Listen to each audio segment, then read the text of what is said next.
ఈ మధ్య bird flu గురించి ఎక్కువ వార్తల్లో వింటున్నాము. అయితే బర్డ్ ఫ్లూ వచ్చిందని భయం ఏమి లేదు. 70 డిగ్రీల సెంటిగ్రేడ్ వద్ద ఉష్ణోగ్రత పైన వేడి చేసినట్లయితే, అలాగే కోడి యొక్క భాగాలు ఇతర పార్ట్లు కూడా ఉడికియో లేదో నిర్ధారించుకొని తిన్నట్లయితే బర్డ్ ఫ్లూ నుంచి దూరంగా ఉండొచ్చని ఈ సందర్భం మీకు అందరికీ తెలియజేస్తున్నాను. అందరికీ నమస్కారములు. ఈ మధ్య బర్డ్ ఫ్లూ అనే పదం ఎక్కువగా వినిపిస్తున్నది. ఈ బర్డ్ ఫ్లూ అంటే ఏమిటో క్లుప్తం కొన్ని విషయాలు మీతో ఇప్పుడు చర్చించడం జరుగుతుంది. బర్డ్ ఫ్లూ అంటే ఇంగ్లీష్లో ఏవియన్ ఇన్ఫ్లుయెంజా అని పిలువబడే వైరస్ వ్యాధి. ఇది ప్రధానంగా పక్షులలో కనిపించే ప్రమాదకరమైన వైరస్గా చెప్పవచ్చు. కొన్ని సందర్భాల్లో ఇది మనుషులు కూడా సంక్రమించే అవకాశం ఉన్నది. బర్డ్ ఫ్లూ వైరస్ సోకిన కోళ్ళు లేదా బాతులు ఇతర పక్షి జాతులకు ఒకదాని నుంచి ఒకదానికి త్వరితముగా వ్యాపిస్తుంది. ఈ వైరస్ H5N1 అనే వైరస్ వల్ల ఇది వ్యాప్తి చెందుతుంది పక్షి జాతులలో. బర్డ్ ఫ్లూ కోళ్ళలో వ్యాధి లక్షణాలు ఒకసారి చూద్దాం. 2 రకాలుగా వ్యాధి లక్షణాలు ఉండవచ్చు. H5N1 ఈ వైరస్ కొద్దిగా సోకినప్పుడు కోళ్ళ యొక్క ఈకలు చల్లా చెదిరైనట్లుగా కనిపిస్తాయి. గ్రుడ్ల ఉత్పత్తి కూడా తగ్గే అవకాశం ఉన్నది. ఈ H5N1 వైరస్ తీవ్రంగా సోకినప్పుడు కోడి వివిధ శరీర అవయవాలు దెబ్బతిని 48 గంటల్లో కోడి చనిపోయే అవకాశం ఉన్నది. కోళ్లు జార విడిచిన సొంగ లేదా స్రావం ద్వారా ఈ వ్యాధి ఒక కోడి నుండి మరొక కోడికి త్వరగా వ్యాపిస్తుంది.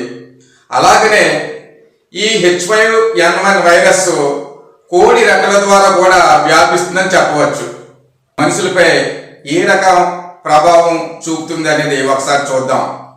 మనుషులకు సోకే ఫ్లూ వ్యాధి కూడా ఈ రకానికి చెందినదిగా చెప్పవచ్చు. మనుషులకు సోకే వైరస్లకు కోళ్లకు సోకే వైరస్లకు కొన్ని తేడాలు ఉంటాయి. అవి ఏమిటంటే, మనుషులకు H1N1 అలాగే H1N2 మరి ఒక వైరస్ H3N2 ఈ వైరస్లు మాత్రమే మనుషులకు సోకుతాయి. కోళ్లకు H5N1 వైరస్ మాత్రమే సోకుతుంది.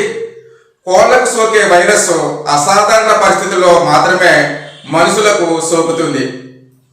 ఈ వ్యాధి సోకిన కోళ్లకు మేత లేదా తాన వేసేవారు లేదా పంజరాలు లేదా గూళ్ళు శుభ్రం చేసే వాళ్ళకి రోగ లక్షణాలు ఉన్న పక్షులను అటు ఇటు తరలించే లేదా మార్పు చేసేవారికి ఈ వ్యాధి సోకే ప్రమాదము ఎక్కువగా ఉందని చెప్పవచ్చు. అయితే ఇప్పటి వరకు ఒక మనిషి నుండి ఇంకొక మనిషికి H5N1 వైరస్ సోకిన దాఖలాలు లేవు. ఈ బర్డ్ ఫ్లూ నివారణ చర్యలు ఒకసారి చూద్దాం. మాంసమును సుమారు 70 డిగ్రీల సెంటిగ్రేడ్ పైన ఉన్న ఉష్ణోగ్రత వద్ద వండితే ఎటువంటి వ్యాధి వ్యాపించే అవకాశం ఉండదు. అయితే కోడిలో అన్ని అవయవాలు లేదా భాగాలు సరిగా ఉడికినట్లు నిర్ధారణ చేసుకోవడం చాలా మంచిది. ఈ బర్డ్ ఫ్లూ మందులు ఏమిటంటే, యాంటీవైరస్ మందులు వాణిజ్యపరంగా అంటే మార్కెట్లో లూమిఫ్లూ జనవిర్ అంటారు. దీనినే రెలెంజా అని కూడా అంటారు. ఇవి డాక్టరు సలహా మీద మాత్రమే ఈ మందులు వాడాలని ఈ సందర్భంగా మీకు అందరికీ తెలియజేస్తున్నాను.